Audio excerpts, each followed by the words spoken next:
Shabbat Shalom. It's Friday afternoon here in my office at the center, and it's quiet, and I wanted to take a few moments to send you a message as we all prepare for Shabbat, and to wish you a Shabbat of peace, health from my family to yours. Back in 1997, I was reciting Kaddish from my father on a daily basis, but it was hard for me to get to the same service every day. Living in New York City at the time, however, I could find hundreds of pop-up minyanim, especially when reciting Mincha, the brief afternoon service that usually comes around when most people are at work. That year I prayed in a variety of unusual places. The upstairs dining room of a kosher pizzeria, the stockroom of a garment factory in the garment district, the conference room of a law firm, just to name a few. The people who gathered there, for the most part, didn't know each other and had little in common. These pop-ups weren't about forming community. There was little chit-chat, and once we finished davening, we all hurried back to our separate worlds. Eskimos, they say, have 100 different words for snow. Jews don't have 100 different ways of describing community, but Hebrew does have many different terms for it. Not just because community is so important to Judaism, but also because there are distinctly different types of communal experiences within Judaism. The Kaddish experience I related a moment ago is best described by the Hebrew word tzibur, a group that comes together for a specific purpose without any preconception of relationship building. If you've ever been to Israel and you've watched groups of 10, at least 10 men anyway, at the Kotel, you'll see that they come together, they quickly pray, and then they disband as though they never were there. And if you've seen that, you understand the idea of tzibur. Another type of Jewish community is Edah. The term appears in this Shabbat's special Torah reading, Shabbat HaChodesh, and its unique maftir, which is meant to help us welcome the month of Nisan and start seriously thinking about getting ready for Passover. In Parshat Bo, we read, "Speak to Adat Yisrael. Tell them to take a lamb, one per family, on the 10th of the month of Nisan," etc., etc. And what follows is the set of instructions about celebrating the very first Seder as our ancestors prepared to leave Egypt. Unlike a tzibur, an Edah assumes a single-mindedness, a unity of purpose. For an Edah, it's often not the individual. On the contrary, it's the group that matters. It's about giving up your autonomy for a greater good. Now, that can be a very good thing, especially in a time of upheaval. Every time that we wash our hands, every time that we choose not to go out, because unknowingly we might be risking someone else, that is the way that an Edah would work. But if you look at the word Edah and how it's used in the Torah, you'll see that an Edah can sometimes not be a good thing. Communities can come together and become mobs. So in the story of the 10 scouts that come back after seeing the promised land and sow seeds of panic, the Israelites are described by the Torah as being an Edah, a mob hell-bent on chaos. If you're a Trekkie, you may remember the collective entity known as the Borg, which sucked the individual mind into its collective will for the sake of destroying others. But finally, there's a type of community in Judaism we call kehillah, a word often translated as congregation. In a kehillah, we don't lose our individual character, but we also work in concert with one another for a higher good that we all share, one that builds our relationship to each other and to God. This week's Torah portion is called Parshat Vayakel, same root as Kehillah. And it opens with the words, he, Moshe, that is, gathered the entire community together to talk about Shabbat and to urge everyone to bring individual gifts of gold, silver, copper, fine linen, and yarns for the building of the Mishkan, the tabernacle. Kol nediv libo, each as his heart so moves him. As we think about what it means to be a community in a time when coronavirus has physically separated us from each other, we're not a tzibur, a random collection of individuals who are coming together for a random purpose, and we're more than simply an edah, a single entity with a collective identity that leaves no room for the individual. No, we're a kehillah, whose sum is greater than its parts, but one in which we never forget the individuals who are out there and who need us. In the week ahead, and maybe even before Shabbat, think about the ways that we are offering to tune in to learn and pray with us as a congregation virtually. But I also urge each of us to think about those individuals who right now are most vulnerable, those who are chronically ill, those who can't get to work and are worried that they might soon have no job and no way of putting food on the table. In this crazy time, there's irony in that it's never been easier to connect with others via our devices anyway, but so often we may feel more alone than we've ever felt before. In reaching out to those who are most vulnerable and most isolated, we're likely to discover that we're part of a Kehillah Kedoshah, a sacred congregation in which you and you and you and me and us all matter more than we could possibly ever realize.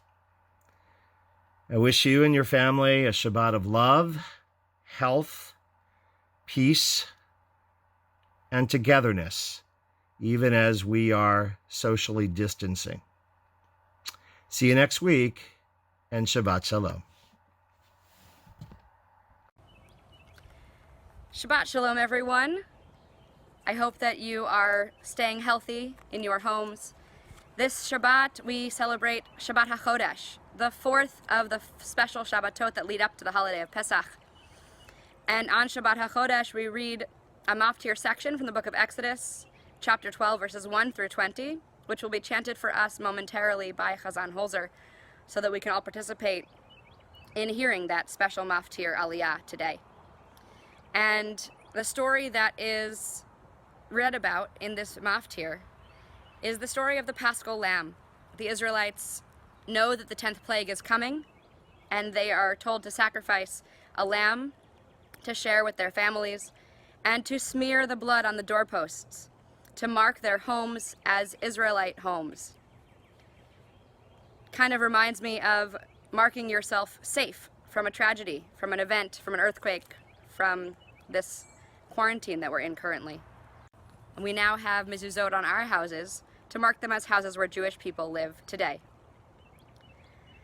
This Shabbat, as we are in social isolation, let us lean into the true magic of Shabbat, to find ourselves with the ones we love and have true rest and reflection for all of us. Shabbat Shalom, and you can again follow along with Chazan Holzer, chapter 12 of the book of Exodus, verses 1 through 20, and stay tuned all the way through for a final blessing at the end. Shabbat Shalom, everyone. It's sad not to be with you in person, but virtually we're going to read the special maftir for this Shabbat, and it's also an opportunity to read from the plush Torah. So without further ado, this is from Exodus chapter 12, verses 1 through 20. ויאמר אדוני אל משה ואל אהרון בארץ מצרים לאמור, החודש הזה לכם ראש חודשים, ראשון הוא לכם לחודשי השנה. דברו אל כל עדת ישראל לאמור, ואסור לחודש הזה, וייכו להם איש שאת לבית אבות, שאת לבית, ואם ימעט הבית, להיות מזה, ולקחו ושכנו הקרוב אל ביתו במחסת נפשות, איש לפי אכלו תחוסו על השה.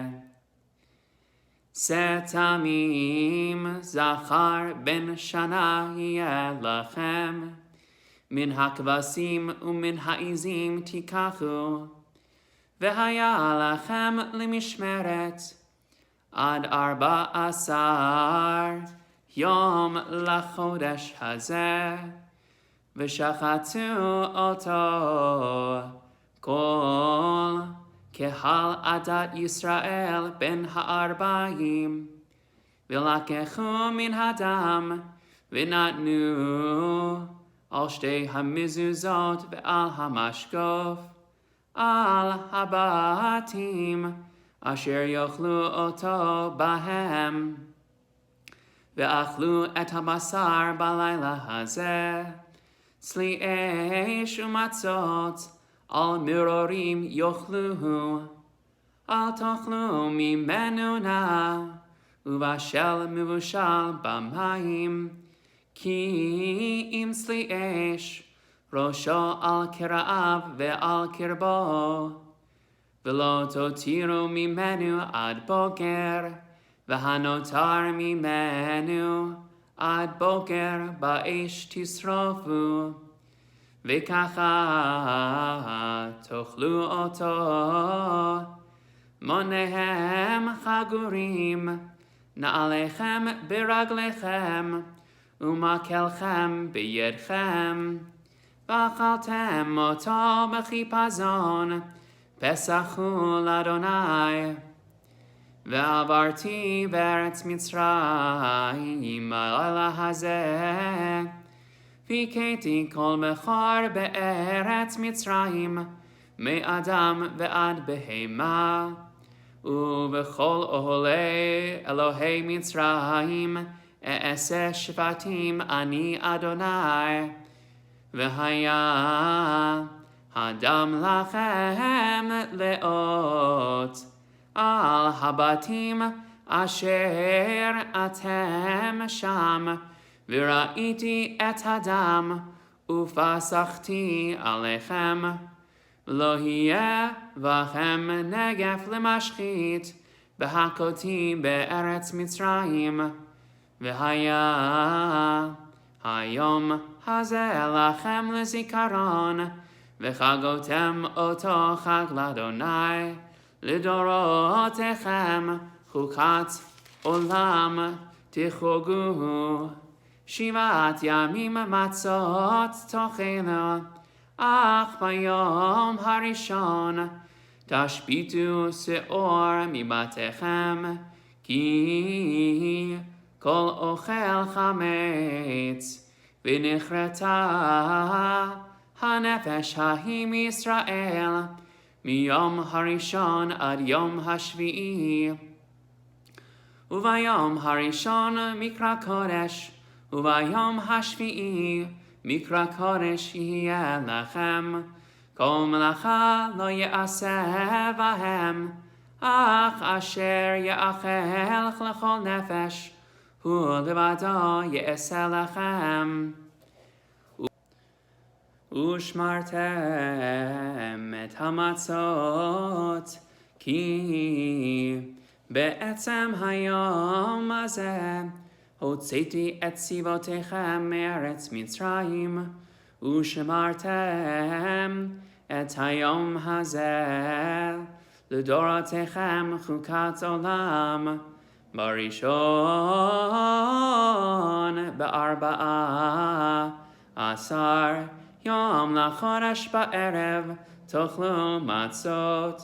עוד יום האחד ועשרים לחודש בערב 7 ימים שעור לא יימצא בבתיכם, כי כל אוכל מחמצת ונכרתה הנפש ההיא מעדת ישראל בגר ובאזרח הארץ.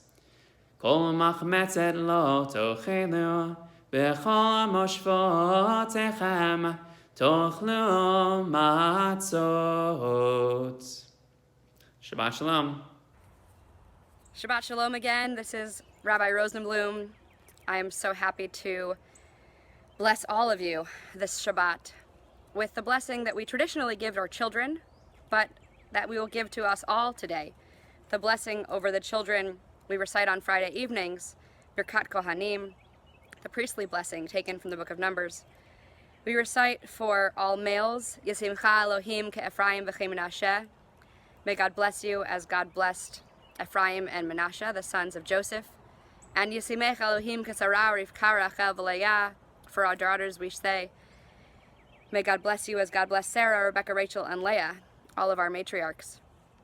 And we say, for all of us, Yivarechecha Adonai v'yishmerecha. May God bless you and keep you. Ya'er Adonai panav elecha v'chuneka. May God shine his face upon you and be gracious to you. Yisa Adonai panav elecha v'yasem lecha shalom. May God show his countenance to you and grant you peace.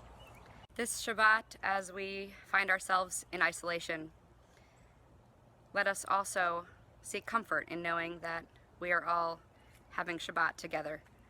From our Jacksonville Jewish Center family to yours, a Shabbat Shalom. And we hope that you'll join Chazan Holzer for Kabbalat Shabbat from the Underground tonight at 6 p.m. over Zoom and Facebook Live. All the information should be in your emails. And again, Shabbat Shalom.